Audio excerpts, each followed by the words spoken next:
واقع ذکر کړی ده چې دا واقعه هغه علاقه و چې موسی علیه السلام د جهاد د پاره کسان لېږل نو خپل ټول قوم ته ویلو چې تاسو دغه ځای ته لاړ شئ الله جل شانو بدل دغه فتح تاسو ته درکړي. الله فرمایي حضرت موسی علیه السلام او فرمایل یا قوم ای زما قوم ادخلوا داخل شئ الارض ازمکه المقدسه پاک ازمکه. دې پاک ازمکه نه څه مراد ده؟ د مفسرینو حضرات مختلف اقوال او روایات دي په دې کې. بعضی مفسرینو حضرات لیکلي دي چې دین ازمکه هغه د شام مراد ده، شام چې کوم ازمکه ده. بعضی دمشق فلسطین او د اردن بعضی علاقه بعضی مفسرین وایي دغه مراد ده، او بعضی وایي چې د اریحا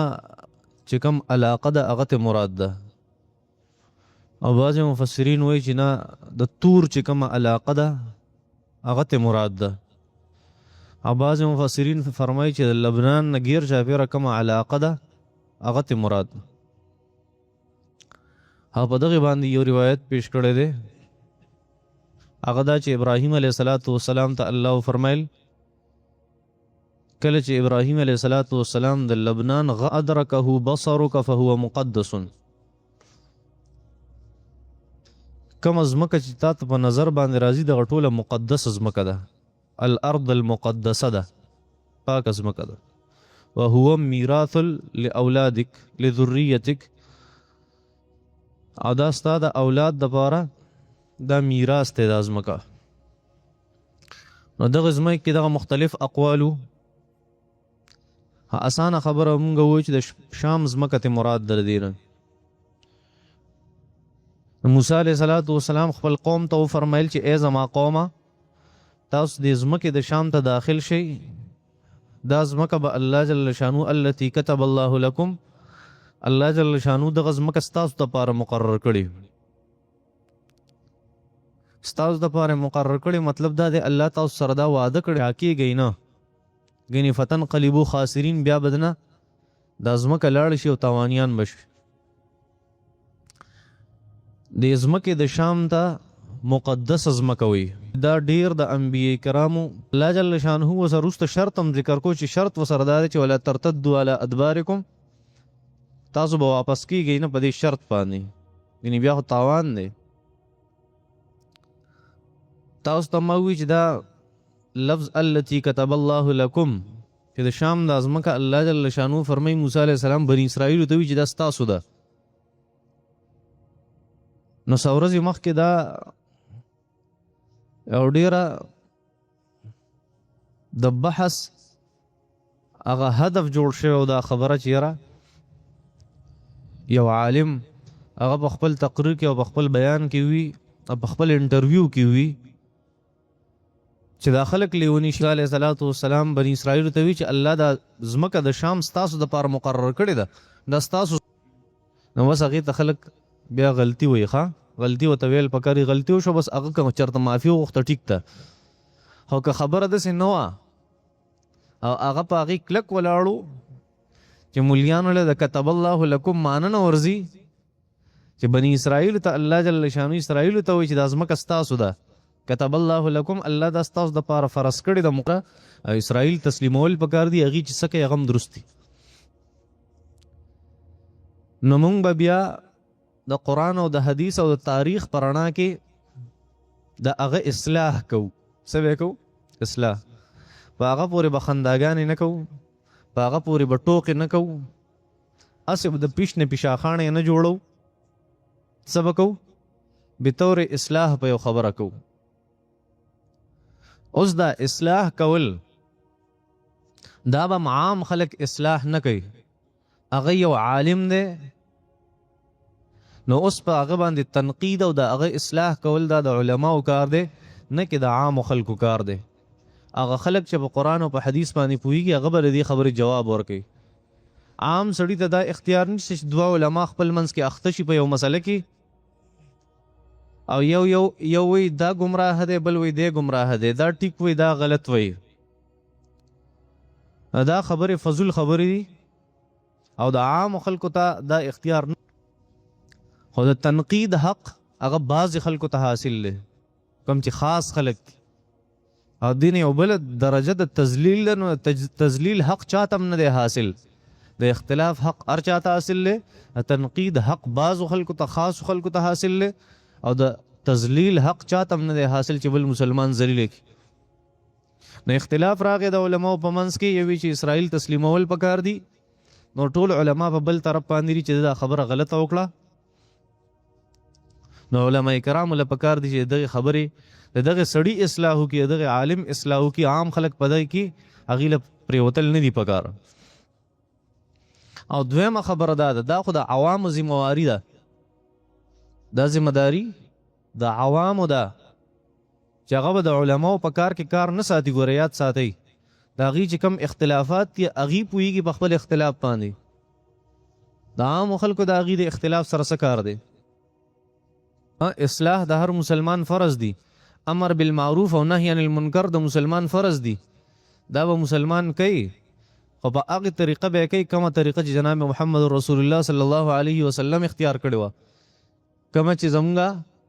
د نبی صلی الله علیه وسلم صحابه کرامو اختیار کړې وه، هغه د اخلاقو لار وه چې په هر مجلس کې، په هر ځای کې، او د میډیا مخې ته، او په فیسبوک باندې او په یوټیوب باندې، او هغه که هر ذریعه ده د ابلاغ، نو په هغې باندې داسې اختلافات هغې له نه دي چیړل پکار. د هغې وجه ده، د هغې وجه دا ده کله چې دوه علما په خپل منځ کې اخته شي، نو عام خلک په هغې باندې خوشحالي، کم چې رزیله خلک دوو مولیانو جنګ وله خوند ورکوي. ځکه علماو له پکار دي که دوی چېرته یو اختلافي مسله هم چیړي، د دې خپل منځ کې ښه ګرم اختلافي، نو چې هغه په یو خاص پلیټفارم باندې کوي، نه په هر ځای باندې چې کم ځای ګوري، په سپیکر کې هم لګیي، په ممبر هم لګیي، په محراب کې هم لګیي، په فیسبوک هم لګیي، په یوټیوب باندې هم لګیي. داسې ولې نه دي پکار، ځکه هغه خلک چې هغه اغیار دي، دشمنان دي دین اسلام، او دشمنان دي د اهل الله، او دشمنان دي د اهل الحدیث، دشمنان دي د اهل الكتاب، نه کې کامیابی طرف ته. کله چې اخلاص نه په یو اختلاف کې، دا اختلاف بیا رحمت نه دی، دغه اختلاف بیا زحمت دی، دغه بیا کامیابی نه، دغه بیا بربادي ده، دغه بیا هلاکت دی، ناکامي ده. نو دا ځمکه ستاسو دپاره مقرر کړي. دا خبره د مولوي صاحب ټیک وه، بالکل درسته وه چې اسرائیلو ته الله ویلي چې شام دا ځمکه ستاسو ده، خو صرف دومره مسله ده چې تاسو ته ما ویلي د حق خبرې هم درې اصولي، چې ستا خبره هم حقي، ستا طریقه هم حقي، او موقع هم حقي. په داسې موقع او په داسې طریقه باندې خبره وکړه چې خبره د کولو نه وه، نو دا مناسبه نه وه چونکې په داسې حالاتو کې، او دا وکړه. نو که عام خلک تاسو ته ما وایي چې په دې کې مختلف احتمالات دي چې الارض المقدسه نه څه مراد ده، نو یو خو دغه احتمال د وجې نه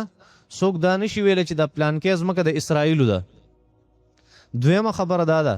چې په دې آیت مبارکه کې بني اسرائیلو ته الله جل شانو یو شرط لګولی. ټیک ته مونږ به ووایو دا بیت المقدس دی، دا د فلسطین او د شام ځمکه ده، دا د بني اسرائیلو ده، الله جل شانو پکې یو شرط لګولی چې ولا ترتدوا علی ادبارکم، اله دا ځمکه ستاسو ده چې کله تاسو د الله نافرمانه نه، د الله د دین نه تاسو اوړېدلي نه، اله ستاسو ده. لا ترتدوا علی ادبارکم، اوس که چېرته تاسو واپس شوئ د الله د دین نه، نو فتنقلبوا خاسرین، بیا به تاسو تاوانیان یې، دا ځمکه بیا ستاسو نه ده. نه رسئ په دې خبرو، اسانه مسله ده، دې کې څه ګران خو څه نشته. او دقه خبره مفسرینو حضراتو ذکر کړې، ځکه حضرت ابن عباس رضی الله تعالی عنهما د دې آیت مبارکه باره کې وفرمایل چې الله جل شانه بني اسرائیل سره دغه ځمکې د شام وعده کړې وه چې دا ستاسو ده، خو د هغې د تمرد او د هغې د نافرمانۍ د وجې الله جل شانه دغه خپله وعده واپس کړې، چې دلته الله جل شانه دا وعده ذکر کړې چې التي كتب الله لكم، دا ځمکه د دې وعده تاسو سره ما کړې د ای بني اسرائیلو. خو بیا فرمایي چې ان الوعد مشروط بقید الطاعه، چې دلته الله کوم وعده ذکر کړی دی په یو شرط سره ذکر کړی، چې هغه شرط ولې دا دی چې تاسو به فرمانبردار یې د الله جل شانو، هغه کوم ځای کې فرمان بردار دي اسرائیل د الله فرمان بردار دي کوم مشرکان دي او مسلمانان دي دا مسلمان ولې موږ د اسرائیل سره اختلاف کو باز ډېر نادان مسلمانی ناپوه انسانی چې څه ضرورت ته اختلاف ته مونږ د بنی اسرائیل سره د اسرائیل سره اختلاف ساتو او مونږ د پاکستان په قانون کې او په خپل پاسپورت کې چرته اسرائیل تسلیم کو نه دی خو مونږ ته فائدہ ده هغې سره به اختلاف ختم شي د زمونږ ډېرې مسلې به پې حل شي که دغه یهودو سره زمونږ تعلق قایم شو زم او نادانه مسلمانه ای ناپوه انسانه تا چې دې نه مخکې د یهودو سره تعلقات قایم کړي تا ته فایده وشو که نقصان وشو تا چې امریکا تسلیم کړي تا ته فایده وشو که نقصان وشو تا چې برطانیه تسلیم کړي تا ته فایده شوي که نقصان شوی ته په دې خبرو باندې نه پوهېږي تا چې دې نه مخکې د یهودیانو سره الله جل شانه صفا فرمایلي ولن ترضى عنك اليهود ولا النصارى حتى تتبع ملتهم دا یهود او عیسایان نصارا او یهودیان دا چرته تاسو نه خوشحالېدی نه څو پورې چې تاسو په د دې په دین کې نه شامل شوي الله جل شانه خدا فرمایي الله جل شانه فرمایي دا خپل دوستان مه جوړوئ لا تتخذوا اليهود والنصارى اولیاء مؤمنان پرېږدي او د غیر مسلم د یهود او د عیسایانو سره تعلق ساتي نو دې کې ستا ته څه فایده ده آیا د اسرائیل سره ټیکنالوژي ښه ده چې موږ ته خیر غواړو آیا د اسرائیل فوج زموږ نه ښه دی چې موږ ته فوجیان او د هغې ټیکنیکس دي هغه ته راوغواړو د هغې ټریننګ راوغواړو د هغې سره غلا د هغې معیشت داسې قیمتي دی چې موږ د هغې نه هغه طریقې کار راوړو دلته په خپل معیشت چلو آیا د هغې مذهب دومره ښه دی چې موږ د هغې نه مذهبي اصول والو کمه فایده ده په اسرائیلو کې چې موږ اسرائیل تسلیم کو فایده څه ده اختلاف چې ستا ختم شي او ستا تعلق د هغې سره قایم شي نو فایده څه ده تا د دې نه مخکې چې د امریکې سره تعلق قایم کړی تا له فایده درکړه کو نقصان ستا افغانستان تباه او برباد کو ستا لیبی تباه او برباد کړه ستا حرمینو شریفینو ته سترګې کلو کړي دي لاسونه ورته راغځولي دي په مخ ته ځمکه باندې چې څونه فساد دی په هغې کې دغه یهودیانو لاس دی لکه جمال عبدالناصر ویلیو وایي که چېرته د سمندر په یخ کې دوو میانو خپل منځ کې جګړه وه زه به یم چې دا ټول حرامیتوب د یهودیانو دی دا ټول د یهودیانو حرامیتوب دی اوس یهود تسلیمول یاد ساتئ دا خبره ځان سره د قرآن او د حدیث مطالعه دا وایي کم سړی چې تاسو ته د یهودو د دوستاني ترغیب درکې د دې سړي مخالفت وکړه ځکه یهودیان ستاسو خیرخانه شي جوړې دی یاد ساتئ دا د مسلمان شان دی دا مسلمان چرته سوچ هم نه وکړی تاسو ته پته شته دی چې کله اقوام متحده دا فیصله وکړه چې د فلسطین ځمکه دې په دوو تقسیم کړی شي یو دې د یهودو شي چې هغې ته اسرائیل وایي یو دې د عربو شي چې هغې ته فلسطین وایي په 1947-48 د اسرائیل لومبي وزیر اعظم څه ویلي وو لومبي وزیر اعظم په 1948 کې څه خبره کړې وه دا یې ویلي وایي کم ملک چې د مسلمانانو نوی جوړ شي کم ملک چې د مسلمانانو نوی جوړ شي یا کم به جوړیږي یا کم جوړ شو زمونږ مشن دا دی ټول نه لومبی به دا ختمو او دقې ورځو کې لومبی پاکستان آزاد شوی په 1947 کې دا یوه خبرې سره د پاکستان خلاف د هغې بنیاد دا دی د اسرائیل چې پاکستان موږ ختمو ځکه پاکستان جوړ شوی په دې باندې دوه ریاستونه په کائنات کې داسې جوړ شوي چې د هغې بنیاد لا اله الا الله دی یو د مدینې منورې ریاست چې نبي علیه السلام د هغې بنیاد په لا اله الا الله ږدلی دنیا راګیرول بیا آسان دي دا یو ملک پکار دی سره او دوی وایي که موږ د اسرائیلو سره تعلقات ښه او موږ چېرته د اسرائیلو نه خیر وغواړو او موږ د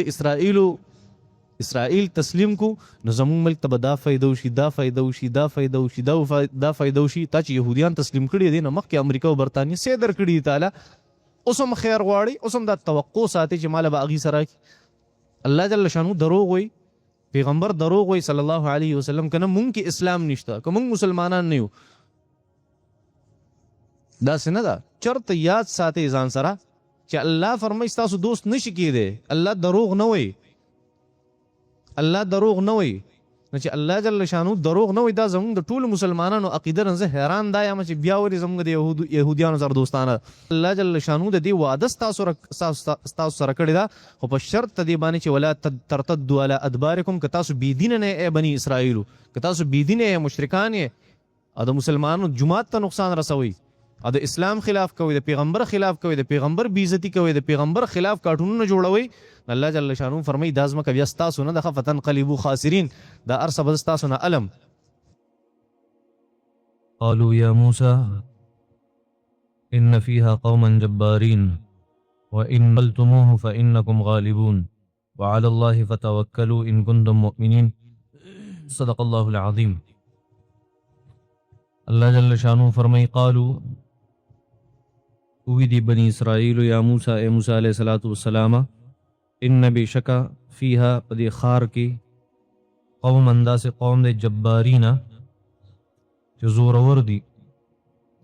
و انا و بشکا منگا لن ندخلها ننوزو دی کلیتا ننوزو دی خاریتا حتی تردے پور یخرجو چی دیوزی منها دا دینا فإن یخرجو منها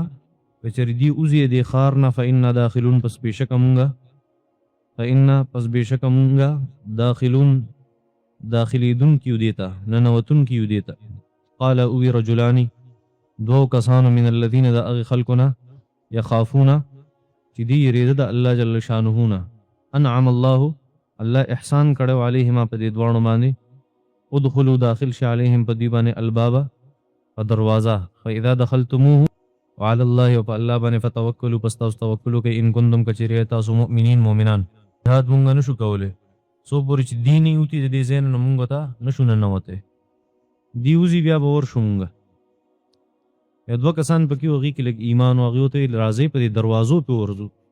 لکمی دروازی چی دی خار جوڑی پا دی پی ورزو نکا پا دی تاسو ور لئی چرتا شکا پا دی خاریه کی قوم انداز قوم دی جبارین چی دیر زورور دی جبارا اگه کجور چی دیر مضبوطه کجوری ونا اگه دی نخلتن جبارا وی ندی کم دیر لوی لوی خلق مخی ما تذکره کڑی وستاو سرا سمر لوی لوی خلق پا دی دینا فا این یخرجو منها فا اینا داخلون که دیوتنو منگ باوتا ورشو دا چی بدبخت قومو خوا یا خو انتہائی بیادبو سوی یا موسیٰ زمونگ طریقہ خداوہ چی مونگ با زمونگا صحابو بسوی یا رسول اللہ یا رسول اللہ یا نبی اللہ دا ست طریقے سر بے نبی کریم صلی اللہ علیہ وسلم تا آواز ادا ایک کڑے ہو چا ابتدا دا اسلام کے یا اغی خلقو کڑے ہو کم چی نا خبرو دی آدابنا یا نبی اللہ دا سی ویلو چی یا محمد اخرج الینا سوری حجرات کی میں تویلو رمضان کی ویلو دا سی خلقو اللہ جل شانو منک لچی دا سی مکوی دا خو پیغمبر دے ادبی کوئی لگ دا بنی اسرائیل غنده کی حرکات مکوی بنی اسرائیل با بیوار باروی کنا یا موسیٰ ادعو لنا یا موسیٰ ادعو لنا یا موسیٰ ادعو لنا یا موسیٰ ان فیہا قوما جبارین یا موسیٰ یا موسیٰ یا موسیٰ دا غی الفاظو اے موسیٰ چرتا نبی علیہ السلام مختم چا دا ویلیو چی یا محمد اخرج الینا اے محمد روزن اللہ فرمائی اللہ تجعلو دعاء الرسول بینکم کا دعاء بعضکم بعضا تاس یو بل تسنگ آواز کوئی پیغمبر تسی آواز مکوئی خو مشران تسو تسی آوازو نکوئی یا پیغمبر دے ابیا خاتم النبیین دے ابیا سید الرسول دے پا اللہ جل شانونو دون اعتماد نو باوجود دے چی دیر سہولیاتو والا خلقو اللہ والا ارسور کرو او موجزی پا خبر استرکو دا موسیٰ علیہ السلام لی دے اللہ جل شانونو دا اعتماد دا جوڑے دو چی کم اعلیٰ درجو اگر دی مخی توا باغیر دی اعتماد جوڑ شوی خب بیان دو نا رزیلانو میں موسیٰ علیہ السلام دا قوم چی سو پوری پا دی خار کی ہونگا تا نورزو دے سا پتہ لگی پوترم نکی چرتا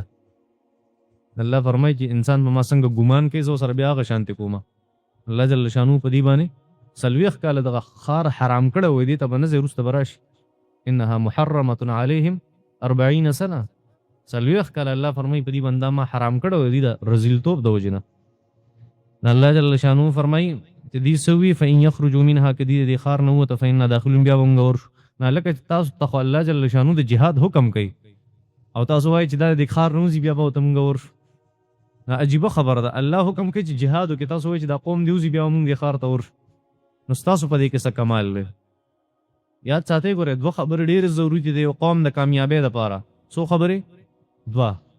یو بدی خپل محنت کئی داغی انتہا تا چکل ورسی بیا پا اللہ توکل کئی توکل خروج تا سیز دے اڑن بے سیز شے دے محنت ته. فاذا عزمت اے نبی علیہ السلام ته چې کله خپل تمام اسباب برابر کی او کله اراده وکړي نو فتوکل علی الله، بیا وروسته څه کوه؟ په الله باندې توکل کوه. دا نبی علیہ السلام ته الله فرمایي فاذا عزمت فتوکل علی الله. دوه خبرې ډېرې ضروري دي یو قوم د کامیابۍ دپاره. محنت په پوره کوي، د هغې نه پس په الله ته وایي چې خدایه بس لاس په وروسته غځې. ښه داسې نه ده چې ټول کال د شپېلي وي، ټول کال د مزې کوي او چرچې کوي او اخر کې چې د امتحان ورځې راشي دی څه وایي خدایه تسبیح هم راولي او ټوپۍ هم په سر کړي. نه په دې کار نه کېږي